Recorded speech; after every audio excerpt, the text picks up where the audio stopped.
There's a couple concepts I want to cover. So here's what we're going to do. First, we're going to go over these concepts, and then we're going to connect them, and then we're going to introspect it and look at it together to figure out where we stand or where we might stand, right? There's no one concrete answer. It's a multitude of possibilities and different variables. So I can't give you one answer and say this is the exact reason. What we have to do is introspect it so we can deduce for us and for our situation what the right answer is, and understand that the right answer may change as our situation changes. So that's why I'm just going to present you a few different topics and concepts so we can be aware of it, so we can have it in our consciousness, and then we can adjust based on what's going on. So the first thing I want to do is go over what the word intimidation means. To intimidate, to be intimidated. This person is an intimidating person. This person is using intimidation to get me to do X, Y, Z. Right? So that's how you can use intimidation in a sentence. To intimidate means to frighten or to overawe. It means to make someone afraid of. So what is there to be afraid of? What is there to be afraid of? If I'm a man and there's a woman of interest, why would she intimidate me? Right? So I think there's two parts in that, right? First thing I want to do is introduce this word called emasculate. To be emasculated. This is an emasculating process. This person is used to emasculation, to be emasculated. Okay, so to emasculate means make a person weaker or less effective. It means to deprive a man of his male role. Emasculation is to make a person weaker or less effective, to deprive a man of his male role. Okay, to deprive a man of his male role. So we talked about intimidation. That's the first concept. The next concept is emasculation. So let's connect that to the third concept, the concept of gender roles. So understand that no matter what you think, no matter what you believe, no matter what I think and what I believe, based on our genders, there are certain roles, certain expectations we have just by existing because of our gender. So let's just describe a gender role so we can get on the same page. A gender role is generally defined as a set of attitudes, behaviors, and self-presentation methods ascribed to members of a certain biological sex. This also includes presentation for ways to act. So here's the deal. After you've been with someone for a while, the gender roles don't matter as much because you formed a unity of you two. So you two have combined your strengths, right, and nullified each other's weaknesses. So down the road, gender roles don't matter. It doesn't matter if, you guys are 10 years in a relationship and the common expectation in America is that the man is going to work. So let's just say he's not working, and let's say she's providing, right? 10 years down the road in a relationship, this relationship most likely won't even care or think, oh, this is a gender role. But we're not talking about that. We're talking about, hey, we're meeting someone, we're dating, okay? Dating is when you're getting to know someone, right? So we're talking about the dating process. So when we go into the dating process, there are gender role expectations in place. Whether you believe it or not, we all have expectations of each other. The majority of men can tell you that when they go into a date with a woman for the first time, they 100% think that they're going to pay. That's what most men will say. That's a gender role expectation, right? So researchers have tried to explore whether there is a universal masculine gender role, and there's not. There's not a universal masculine gender role because there's so many different cultures, there's so many different personality types, there's so many different upbringings, there's so many variables and possibilities that it's impossible for us to say this is how a man is supposed to be. So when you hear someone say, oh, you're not a real man, there is no blueprint, there's no benchmark for what a real man is. There was a study done in 1976 by David and Brandon. It was called the 4 Standards of Traditional American Masculinity. Number 1 is no sissy stuff. So that means distance yourself from femininity. I don't even know if I said that word right. Excuse me if I did. 2, be a big will. So that means strive for achievement and success. 3, be a sturdy oak. So that means avoid vulnerability. Don't be weak. And then 4 is give them hell. So that means act aggressively and be strong. So those are the 4 standard gender role expectations that American males have, based on a study by David and Brandon. Number 2 is be a big will. I presented you a couple concepts. Now I just want to kind of talk to you. We went over the concept of what intimidation means. We know what intimidation means now, right? Then we went over the concept of emasculation, and then we went over the concept of gender roles, all right? So those are the 3 principles that I'm using to build this video. I'll tell you about me and where I stand first, because I'm going to introspectively talk about this. For me personally, my income level is in the top 10% of American earners.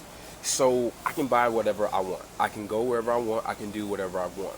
I am very lucky and unfortunate that I am an entrepreneur and have been an entrepreneur for the last 3 years. For about 90% of the last 3 years, I've been an entrepreneur.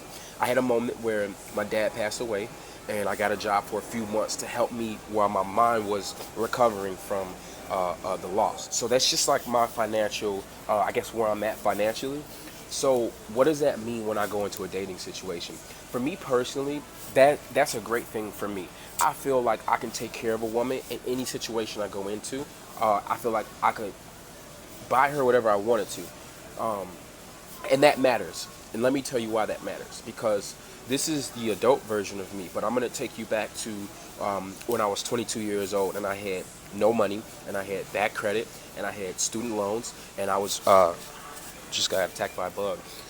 And I was recently kicked out of college, fired from a job. And what did I have? I had a girlfriend who knew I was struggling, and she helped me. She let me stay at her place while I tried to rebuild myself. I had no money. I could do nothing for her other than, being nice, having fun, just having a good connection with her. So why does this matter? Well, at that age, we were younger. We were like 21, 22. We were in college, you know what I mean? So we didn't have big responsibilities. So when you're younger and you're in college or right after high school, I'm not going to say that you're not an adult, but I'm going to say that you haven't tapped into adult-like responsibilities, right? There's no kids around, right? So now let's fast forward. Let's just say 10 years. So let's say you're dealing with, men who are in their 30s. There's going to be more responsibilities. There's going to be jobs. There's going to be kids, potential of kids at least. And that's the most important thing. There's going to be potential of kids.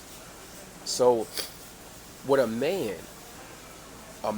wants to feel like he can take care of his woman. On this study, the number 2 thing that they listed was to strive for achievement and success. And I truly feel that part of the male gender role and the male psyche, especially here in America, is to feel like we are successful. And part of being successful means to feel like I can take care of my woman financially, and not just financially. Not just financially. Remember, the topic of the video is a woman who has her own. So let's just say I go on a date, I meet a woman, and this is 22-year-old version of just me. Okay, I'm not of me. And let's say she introduces herself as a woman who has her own. I have my own car. I have my own job. I do this. I don't need you. The second you say that to a man, it internally emasculates him. And it makes him say that I can't fulfill my gender role with this woman because she doesn't need me. That's how he's going to feel. I don't need you. Then why the fuck are we dating? If you don't need me, because the point of a relationship is to mold lives together. And if you don't need me, then what value do I serve you? What value can I bring you if you don't need me? If you don't need me, I serve you no value. Meaning I shouldn't even date you. You shouldn't even date. Like, pick up the check and goodbye if you don't need me. So what I would say is, man or woman, don't ever tell anyone you don't need them. Because the point of a relationship is to develop what's called an interdependent relationship, where both people can sustain and bring something to the table, but they do need each other for the interdependent atmosphere that you'll create. None of us are independent. If you think you're independent, you're not awake enough. None of us are independent because you're not the one that's planting your food that you eat. You're not the one going to the well to get your water. You're not the one that's providing your paychecks. Your job is providing you your paychecks. So none of us are independent. Even me as an entrepreneur, I'm not independent. If I don't have people who look for and care about my products and services, then I don't eat. I don't have any money. I am dependent upon them, just like you are dependent upon your job. Just like if we're going to be in a relationship, we need to build an interdependent atmosphere where we need each other. Don't ever say I don't need you because I have my own. Here's the second thing. If you say I don't need you because I have my own, that is reducing the capabilities and possibilities of a real true love connection. Because what you do need is a person that loves you. What you do need is a person to show you that you are valuable. And there's not a material thing in this world that can do that. It doesn't matter if you're in the top 10% or bottom 10%. At the end of the day, we all need to feel loved. And we all need to feel like we belong in a group of accepting and loving people. So when you say, I don't need you, that means you don't accept me how I am. And if you don't accept me, you can't love me. See, so it all ties together, all right? So here's my advice. If you're a man and you're not doing well financially, you can't take care of a woman, I want you to understand that that is okay. Because even though this is a gender role that has been ingrained in us from millions of years of programming, right now, we are in a paradigm shift right now. The entire world is changing, all right? You got to think about what's going on. You got to think about the women's rights movements that have happened over the last 20, 25 years. You gotta think about the women who have become CEOs, who have created businesses, who are getting advanced degrees and moving up the corporate ladder. As men, we have to think about this, and we have to understand that as men, we are going to meet women who, one, earn more than us, and that's okay. Who, two, will always be able to earn more than us because they have more skills or they have more capabilities than us, and that is okay too. If you meet a woman like this, it should not emasculate you. If you meet a woman like this, you should empower her because she has skills and she has abilities that you may not have, and that is okay. So you should empower her to create what she's looking to create. Now, some men have a problem with this because they feel like chasing the cars, the corporate ladder, and what have you can pull away from the motherly role, because some men want to create families and some men want their woman to be a mother. So again, there's no straight line on this. What you have to do is take every situation, be aware of it, and understand, okay, so if she's making the money, right? She's making the majority of the money. She's the caregiver right now financially. Okay, that means that we've created an interdependent relationship where other people's expectations of gender roles cannot control us. So that means that, hey, maybe I need to be the stay-at-home dad that is takes care of things. Okay, just because there's gender roles out there, that doesn't mean they stay that way forever. Gender roles occur, so when we meet each other, we know how to talk to each other and deal with each other. Okay? But once you combine it, interweb each other's life, they no longer matter. It's about the atmosphere that we've created together. So as a man, don't be intimidated if, she earns more than you. It's okay. It's really okay. Now, as a woman, if you earn more than a man, don't use this as I'm better than you because I earn more than you because you're a man. You should be making more than me. Don't use that. That's a manipulation tactic. That's a guilt trip. You can't guilt trip someone you love, right? Let the ego go and just accept each other how you are. It doesn't matter how much money you make. None of it. When we die, money's not at the funeral. It's people who are at the funeral. So let it go. Real love is not about the money. It's about doing what you can do for the person you love, right? But when you're in a dating situation and you're dating, it's about figuring out how we can interweb our lives together. And if we want to interweb our lives together, you need to feel loved. You need to feel accepted.